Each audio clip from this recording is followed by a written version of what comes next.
अस्सलाम वालेकुम जी, आज हमारे साथ माहा मुनीर हैं। इन्होंने कैम से एमफ़िल किया और रिसेंटली इन्होंने इटली की यूनिवर्सिटी मैग्ना ग्रेसिया कैटनज़ारो से स्कॉलरशिप इन्होंने सिक्योर किया और हम माहा मुनीर की तरफ चलते हैं और उनसे इसके बारे में पूछते हैं किस तरह उन्होंने अप्लाई किया और इसका सक्सेस रेट क्या है और सारी इन्फॉर्मेशन जो कि नए आने वाले स्टूडेंट्स के लिए इन्फॉर्मेटिव हो सकती है, वो इनसे पूछेंगे। अंदर स्कॉलरशिप्स बेसिकली 3 टाइप्स के होते हैं इटली के अंदर।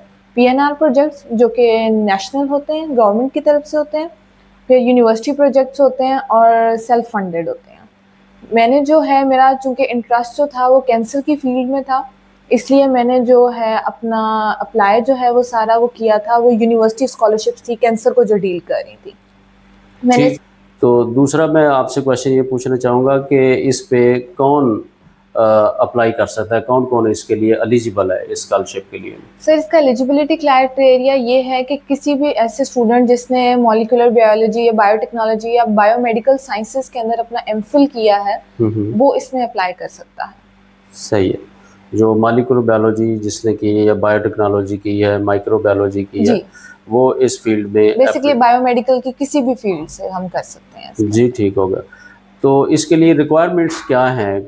स्कॉलरशिप अगर हमारे किसी स्टूडेंट ने अप्लाई करना है तो इसके लिए रिक्वायरमेंट्स क्या हैं?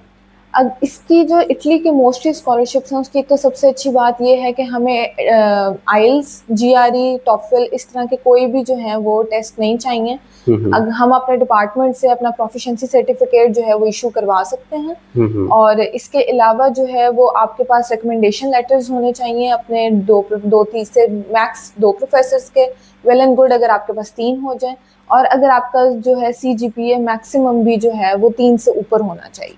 3 से ऊपर जी, सीजीपीए होना चाहिए तो उसके लिए वो एलिजिबल है, जी, वो प्रेफ़रेबल है। कर सकते हैं। जी सर। यूनिवर्सिटी कौन-सी आप ज़रा बता दें? University of Magna Graecia Catanzaro basically countryside है, वहाँ हुँ, पे हुँ। ये यूनिवर्सिटी जो है। ठीक है, नेक्स्ट हम पूछेंगे कि इसके लिए किस तरह अप्लाई करते हैं? How to apply for this scholarship?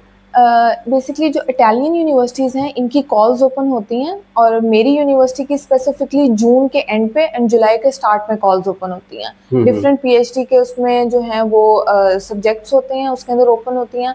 आपको कॉल जो है उसमें डिटेल्ड इन्फॉर्मेशन होती है, how to fill the form, हर चीज़ को लेके आपका इंटरव्यू कैसे होगा उसमें बेसिकली डेट्स बताई जाती हैं।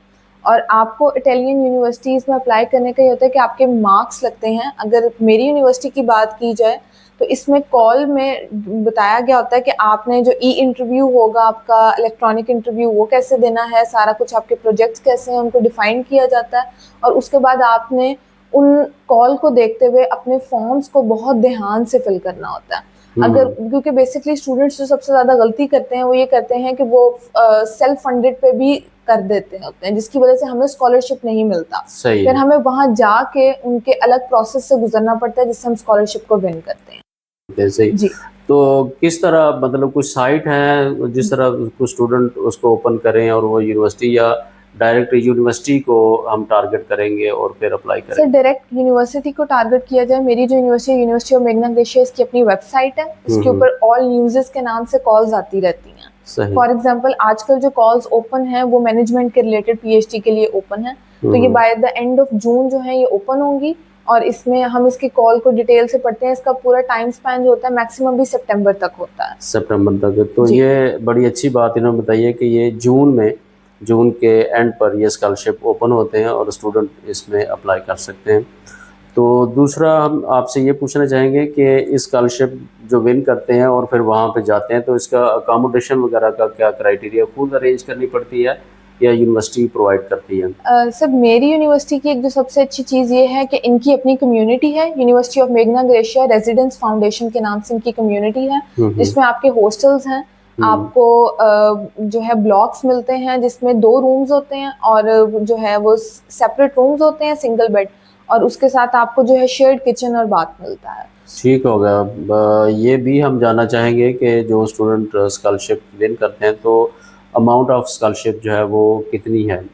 जो पर एनम में है, चूँकि मेरी यूनिवर्सिटी स्कॉलरशिप है, तो ये पर फुली फंडेड है, पर एनम जो है वो मुझे 1600 यूरोज़ मिला करेगा और पर मंथ के हिसाब से 1300 मिला करेगा, जिसमें टैक्स कट के आपको मोस्ट प्रोबेबली 1000 तक मिल जाया करेगा। 1000 यूरो तक जी। जो है ना वो मिल जाएगा। ठीक होगा। तो इसमें ये भी जानना चाहेंगे कि इसमें सक्सेस रेट क्या है स्कॉलरशिप पे, मतलब स्टूडेंट अप्लाई करते हैं तो कितने परसेंट जो है वो सक्सेस रेट है इस स्कॉलरशिप के लिए?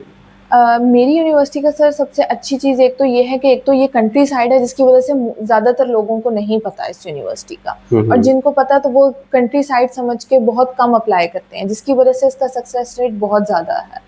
ठीक अगर है। फॉर एग्जांपल कि अगर हम 10 लोगों ने भी अप्लाई किया था तो उनकी मेरिट बेस के ऊपर मोस्ट प्रोबेबली सबकी ही लिस्ट पे नाम आए होते हैं, तो वो डिपेंड करता है कि मेरिट पे किसका होगा। ज़्यादा लोगों ने नहीं, मेरे टाइम पे 2024 के अंदर मैक्सिमम जो स्टूडेंट थे उन्होंने 12 स्टूडेंट्स ने अप्लाई किया था, बायोटेक्नोलॉजी में भी और मॉलिक्यूलर में भी। ज़बरदस्त हो गया, बहुत ज़बरदस्त हो गया जी। ये स्टूडेंट्स के लिए इंफॉर्मेशन है।